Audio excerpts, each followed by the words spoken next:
Remembering to take care of ourselves shouldn't be another source of stress. CBD is something I use to help with managing my stress and mental clarity.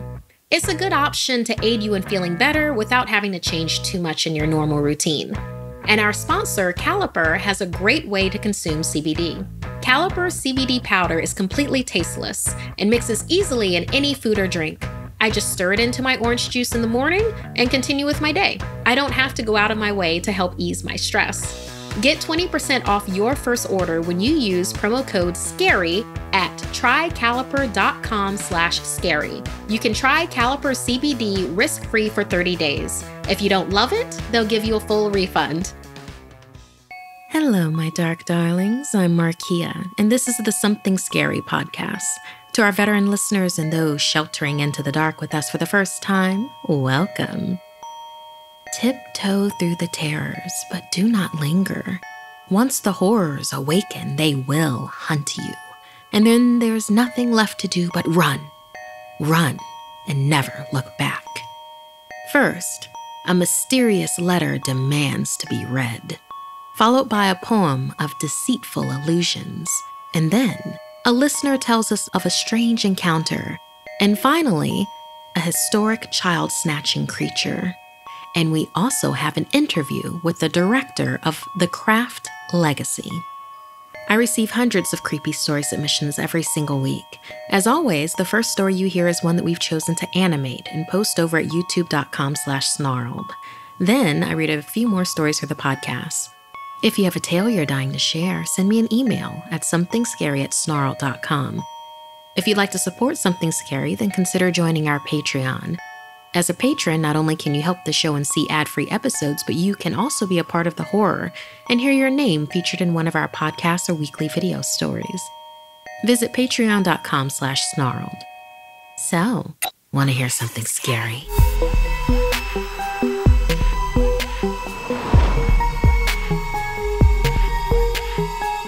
Sharing someone else's secrets tallies up bad karma. Be careful of the stories you tell. They often reveal more about you than you know, as in this story submitted by Christopher. Antonio hosted a call-in radio show. The listeners loved all of the juicy topics he discussed and swore on the advice he had.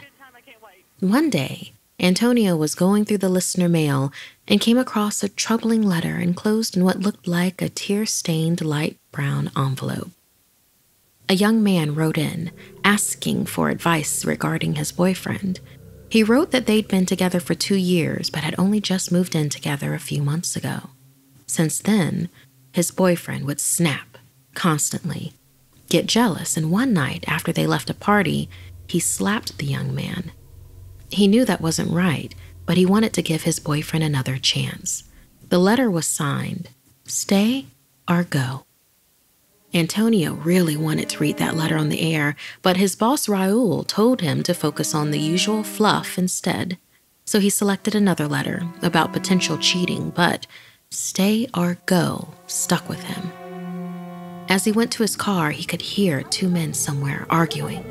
One sounded apologetic, the other just sounded angry. He looked around but couldn't see anyone. The coincidence was uncanny, and Antonio ran to his car, shutting himself inside. As he started his drive home, the radio crackled, and again, he heard 2 men arguing, just like before. Only now, the apologetic man was crying, and the angry man was even louder. Antonio turned off the radio, just as he pulled into his building's parking lot. The next day, when the new letters were brought in for Antonio, the same kind of envelope that "Stay or Go" sent the previous day was at the top of the stack. Only this time, there were more stains, and a few had an odd reddish hue. It seemed that the boyfriend was acting much worse than before. He seemed to take a bad turn. Once again, Antonio said they should really read that letter on air, but again, his boss said to pick another. So Antonio settled on another random cheater. Once he read the letter, he opened up the phone lines for listeners to comment. The first 2 took sides with the people in said letter. The third caller was different. "Hey, Antonio's advice. Who am I speaking to?" Antonio asked.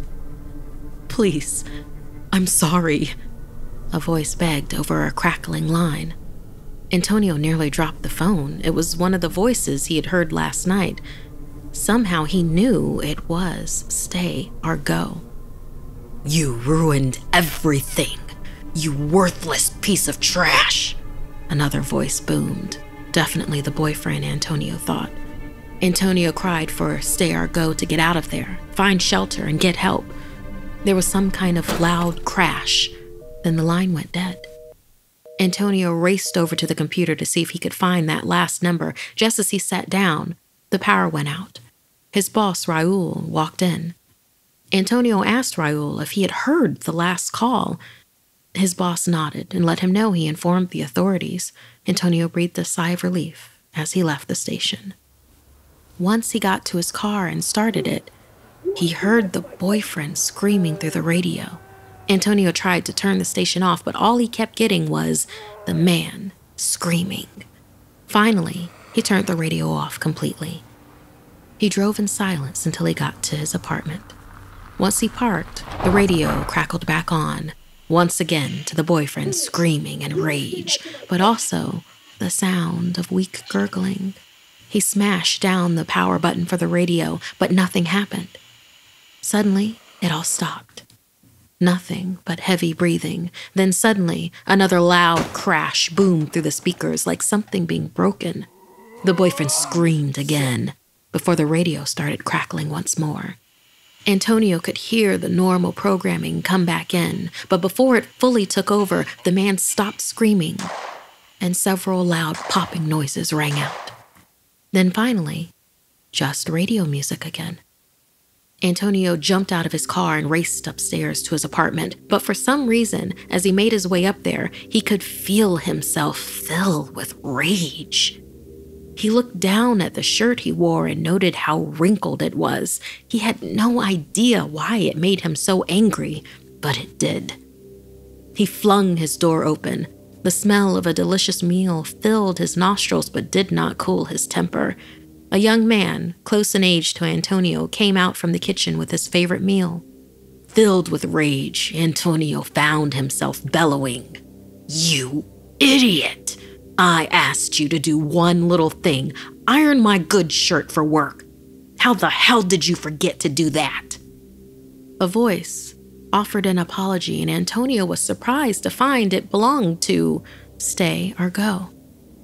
Antonio stopped, unsure of what was going on. Stay or go turned and tried to run, but Antonio saw his own hand whip out and slapped him. The young man then tried to run for the door, but just like he was running on automatic, Antonio was hot on his heels. "Stop it," Antonio begged himself in his head. "He doesn't deserve any of this." Antonio jumped on top of him. "Stop it! Stop it! You'll kill him!" Antonio cried in his head as he pulled out a gun. He didn't even have a chance to fight himself, fight his motions. In a flash, bang! The gun went off. It was too late. Stay or go was dead. Antonio's mouth dropped in shock. His hands trembled, soul hurt as he turned the gun on himself. Bang. Suddenly, the power went out in his apartment and he was submerged in darkness. When the lights flickered back on, he was back at his desk at the station. The door opened. It was Raul. He had a sinister grin, and his eyes were now glowing red. He held out a plastic box full of letters. "Here's today's letters," Raul said in a deep, demonic voice. Antonio looked at his box, who kept an unnatural grin. He noticed his fingers were clawed and red. He wasn't back at work, at least not really. It was his last couple of days alive. He kept replaying them over and over, remembering how the guilt caught up to him. It followed him into the afterlife, the demon posing as Raul nodded, and Antonio realized he was in hell. It's what he deserved. Antonio slowly stood up, taking the box from Raul, who turned and left. He dumped the box out on his desk in front of him. One immediately caught his eye, a tear-stained light brown envelope. Thank you so much, Christopher, for sharing this story with us. Do any of you have stories about possible judgment in the afterlife? Share them with us. This story did deal with sensitive subject matter. Abuse is never okay, and help is out there. Anyone who needs help can find it by contacting thehotline.com, which has resources if needed. In horror movies, we get frustrated with characters that keep repeating the same mistakes without realizing that there's another way to accomplish something. That's probably because we want to be more aware of actions like that in our own lives. The sponsor BetterHelp is an option for when you want a licensed professional counselor, someone else to talk to besides family and friends. What I like about BetterHelp is the privacy and anonymity. It's a safe and private online environment, and it's as anonymous as I would like for it to be. My counselor responds in a timely manner to any messages I send her, and the weekly live session is a good way to get a different viewpoint on events that occurred throughout my week. The service is available worldwide. Over 1 million people have signed up, and you can start communicating in under 24 hours. In fact, so many people have been using BetterHelp that they are recruiting additional counselors in all 50 states. I want you to start living a happier life today. As a listener, you'll get 10% off your first month by visiting betterhelp.com/scary. Join over 1 million people taking charge of their mental health. Looks can be deceiving. Even a pretty face can hide more than a devil inside, like in this poem submitted by Avanthi. On a cold, dark, and stormy night, I was walking to my home. There was not a soul in sight.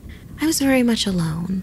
All of a sudden, I could see a figure through the mist.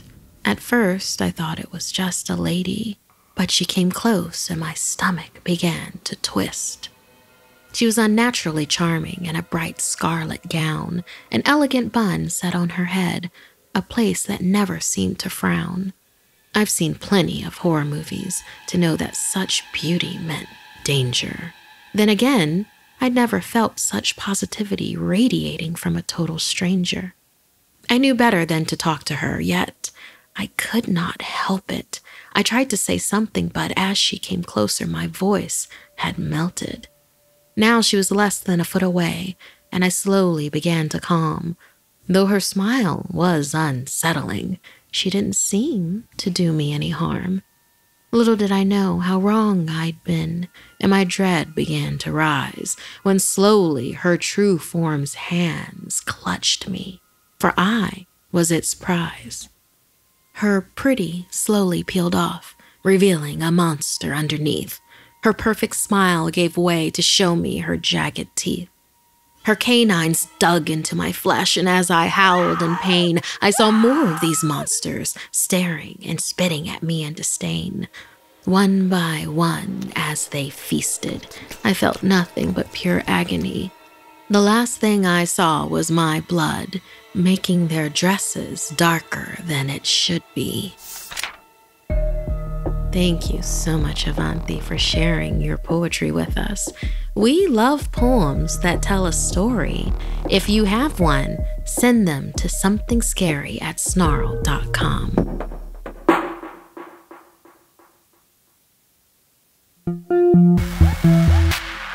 And now, we share a letter from Brittany about strange occurrences. Hey, Something Scary. My name is Brittany.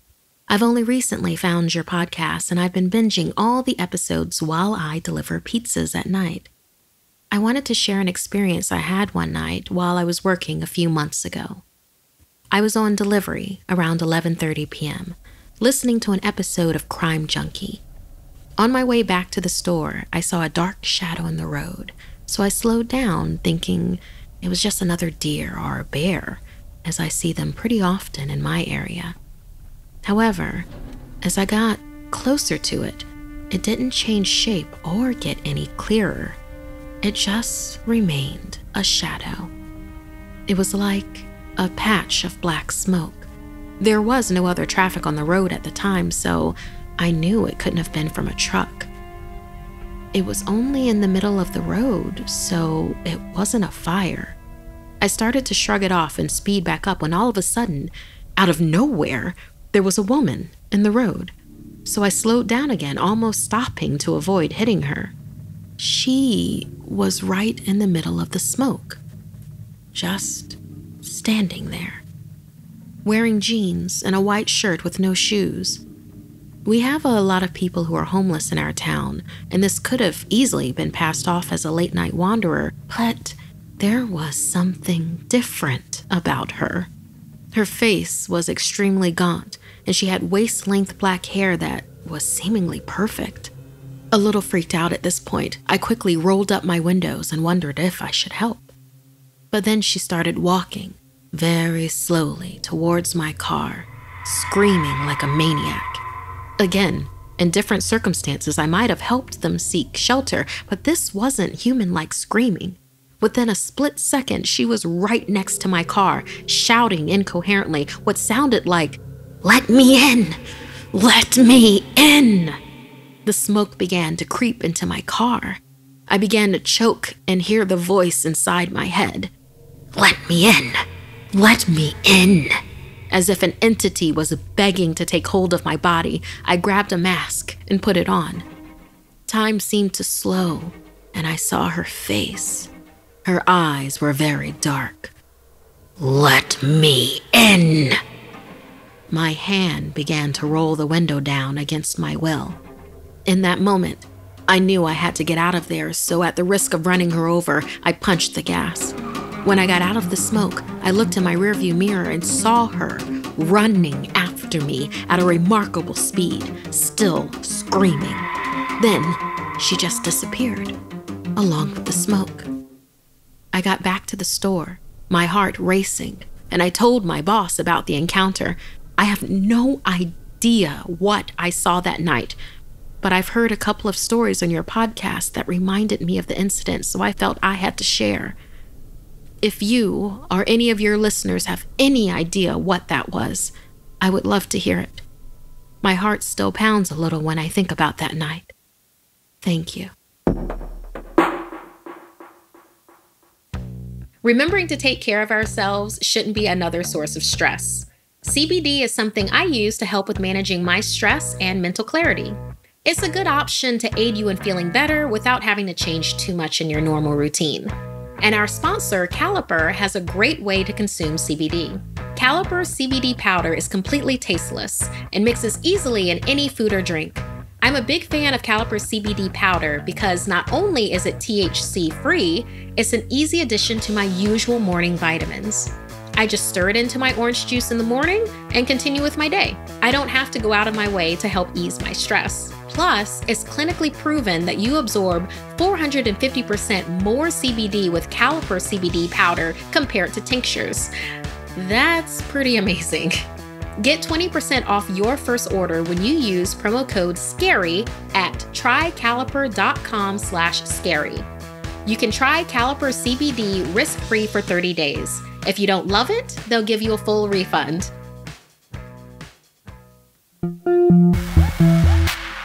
Crawling out of the folklore of Victorian England comes a gentleman demon who tells us of his vicious deeds and fearsome, expanding appetite.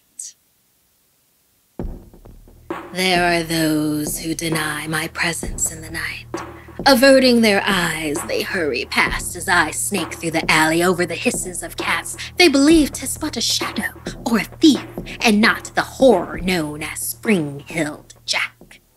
Among the stalkers of those who stay out too long past wandering hours, I feed on the streets of London. The muggers and other lesser monsters make it easy to blend in. A wicked demon in wolf's clothing with an appetite to match. My sights now turn to the sleeping children who don't know the better of my shadow. As I hop from rooftop to rooftop, they think of me as Pan and not a devil man. When the clock strikes midnight, I ascend and seek out the most neglected of children to coax to come close.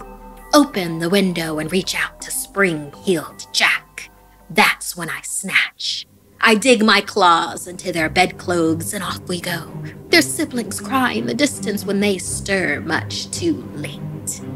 In my lair, their fear feeds the maniacal monster within. The more they cry for mummy, the clearer my hearing gets. The more their eyes widen, the sharper my teeth get. It's feeding time for spring-heeled Jack. Souls shucked out of their small bodies, tiny bones now perfect toothpicks in a pile. These foolish children thought me a lost boy and not the crocodile. No fairy tale found, just a nightmare. Erased from existence, the missing children's copied faces plaster the London streets. Whistling in my gentleman form, I spy familiar faces who were my breakfast, lunch, and dinner mere days before. Once a drunk looked at the posters and looked at me and dared point. "It's him! Spring-heeled!" With the slightest effort of my shadow-like claw, I slit the man's throat. And in an instant, he was on the ground, flopping like a fish out of the sea. Blood trickled down the cobblestone gutter as he gasped for breath. The scent of alcohol in his blood wafted into the night air. To waste not, I drained him, not anyone was aware. Reports of my presence started to appear in murals on the streets in early November. And painted over the posters of the missing, my name was writ. Killed by spring-heeled Jack. The scent of the paint was fresh, so I followed it and saw a small hooded child run away, dropping their paint can. There was anger in the air and fear and delicious fear.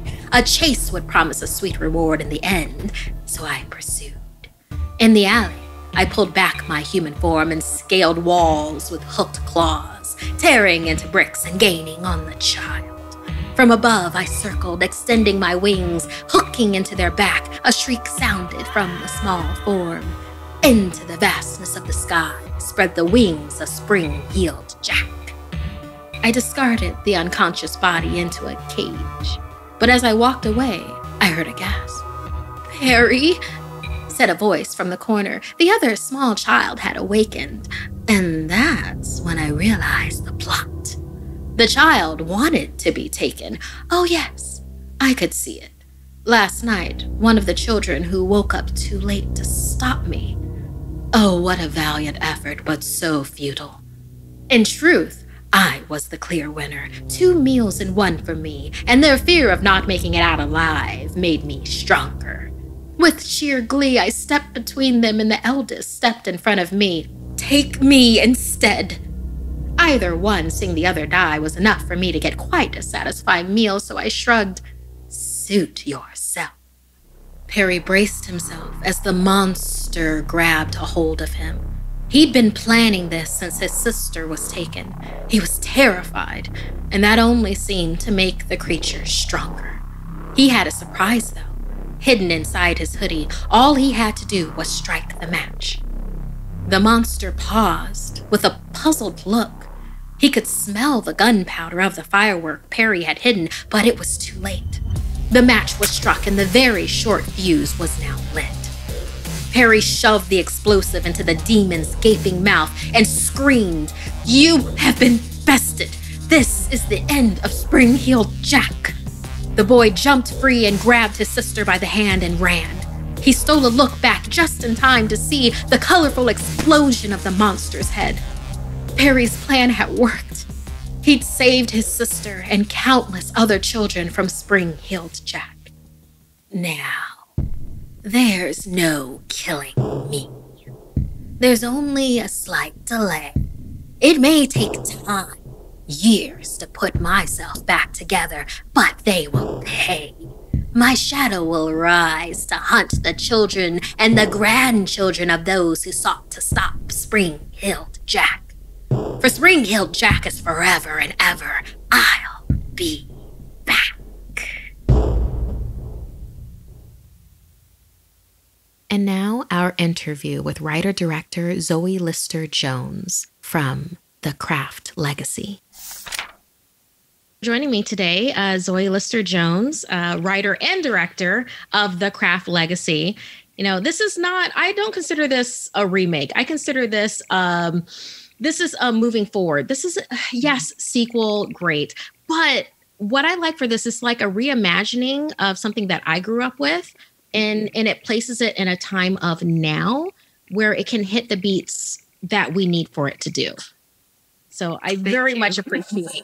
Thank you so much. What you're doing with this. No. Like seriously, our demographic is younger to younger millennial, and what the first thing that I would love to talk about with you with this is the authenticity of what you brought to the Craft Legacy. Like in particular, there are phrases that you utilize where I'm like, you have tapped into the witch pulse. You have this. And I know you had Pam Grossman, also Brie Luna, Aaron Fogel on this. Can you please talk about why you knew it was important to bring these voices onto the set of the Craft Legacy and how you utilize them? Well, I am a believer and I wanted to make sure that I was portraying witchcraft authentically and respectfully to the witchcraft community. And so I wanted to engage with practicing witches in order to make sure I was doing that to the best of my capability. And so Pam Grossman was an incredible resource for me. She was really such an asset during the development process when I was writing the script. She wrote the spells and invocations in the film.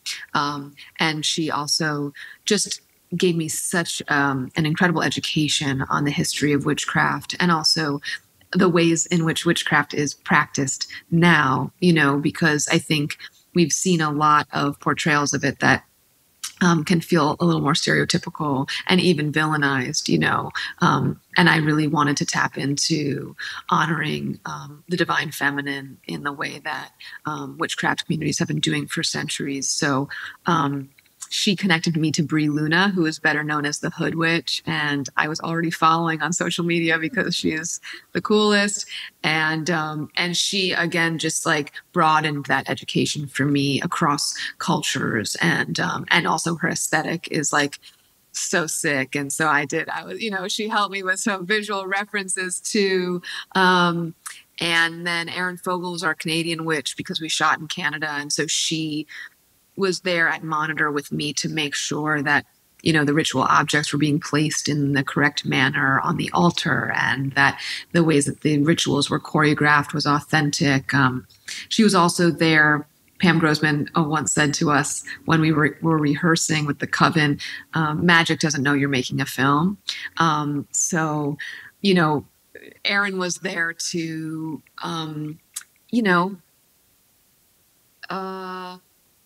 I guess do some energetic work if we needed it, if we were opening portals that we were not aware of, or, she was doing stuff at the end of days that we were doing invocations where she was actually opening the circle at the end of our day off camera. So yeah, they were each just so essential to the process. I love that so much respect was taken with this, this other part of life. This is something that our community talks about a lot with things like this. It's literally feels like you made different covens to also utilize to be able to have this project go into fruition. Mm-hmm. Absolutely. So speaking of covens in general, I mean, obviously working with Blumhouse, which very much we're huge fans of at Something Scary. Everything from like Blumhouse TV that you can see on like Amazon right now with like Evil Eye and also with Black Box, for instance. Can you talk more about the importance of why Blumhouse and then also with working with them? Well, Blumhouse came to me and asked if I wanted to pitch a take on a reimagining of The Craft, which was daunting and thrilling because I'm such a fan of the original. But We all. yes, as we all are. But I of course was so excited at the opportunity, not just because of the craft, but also to work with at a place like Blumhouse, who is doing such incredible work, and I think who's expanding within the genre in ways that are really exciting. When you look at, like, I know many of us thought Get Out was a perfect film. Get Out was, like, to me, it was so eye-opening in terms of what genre films could do and the ways that they could sort of use allegory as a conduit for social commentary, and I think Blumhouse more and more is taking those risks, and they did so with me and this film as well. So I feel very grateful to them for that. You most definitely took the risks with this film, and something I very much appreciate with this. With, for instance, going back to the earlier part of our conversation, when witchcraft has been depicted in different ways, where it's like, oh, hexing and, the evil witch type of a thing, where within this film, and not doing any spoilers with it, there is a call for a person to connect more with their higher self. Mm-hmm. So with things like that, with choices with, higher self choices, with choices of inclusivity, how is it that you feel that resonates? Could that resonate with people beyond the target audience of that inclusivity? In what ways do you think that could resonate with others that might not be in that same experience? Well, I guess I hope to inspire all viewers to celebrate not only their own difference, but the difference of those outside of their communities and the people that might be, in their direct line of sight. And I think something that I always come back to is that hurt people, and I wanted to explore that in this film, that, we are looking at toxic masculinity quite specifically. But I also really wanted to look at the ways that the systems that oppress women are also really harming men. And sometimes it's hard for men to recognize that. It's hard for any of us, right, who are benefiting from oppressive systems to recognize how much those systems are also harming us, because the benefits are really at the forefront of our minds. And yet, and so I think I really wanted to look at that with some of the male characters too. And I hope that those storylines can resonate, so that tapping into how I think everyone has felt different, right? It's just what we do with that feeling. And if you've been hurt and you use that feeling to hurt, then hopefully this film can allow you to talk to that inner wounded child that was hurt, so that you can stop hurting others, and to really, like, call people in, right? Like, that's like so much what this moment in history is about. It's like, you got to call people out and you got to call them in. so I'm hoping that this film can do that. Yeah, most definitely. Let's talk about some of the scares and the witchiness, some of the spookiness that we have for the season with this particular film. Yes, because and I very much would love for all of our viewers to watch The Craft before they come into this, for a number of reasons that I won't go into right now, to just be able to get the full experience with it. But this film does stand alone on its own feet. But can we talk about some of the scares that you have within this? And by that, I mean, like, the spookiness that you have in this. If you can just, like, say things that maybe something from your own experience, like maybe folklore or urban legend that you enjoy, that you brought to the table with this. Ooh. Well, I personally am, I am a fan of, like, tension in scary movies. Like, I'm a fan of, like, the spaces where you don't know when that thing is going to come, which is really like that is so much a part of constructing a scare, which I learned a lot about on this film as a filmmaker. But for me, like the experience of being a young woman is very much about those tense spaces. It's very much about like suddenly understanding yourself as prey, and not knowing where the danger lurks, and not knowing when to trust that gut instinct that person might be dangerous or that situation might be dangerous. And so I wanted to sort of use this film as an opportunity to put those feelings into the context of a horror movie and use that with the scares. So, Lily is living in a home with men she's never met before, and so there is potential danger around any corner, and yet she's also being told to trust them. And so I wanted to just play with that sort of gray area of when to trust and when to trust your own instinct. Indeed. Thank you so much for this conversation. Thank you. Yeah, no, most definitely. I'm very looking forward to our community enjoying, loving the craft legacy, because it really is set in modern times with this. So, yeah. Thank you. Thank you so much. It's been so nice talking to you. You also.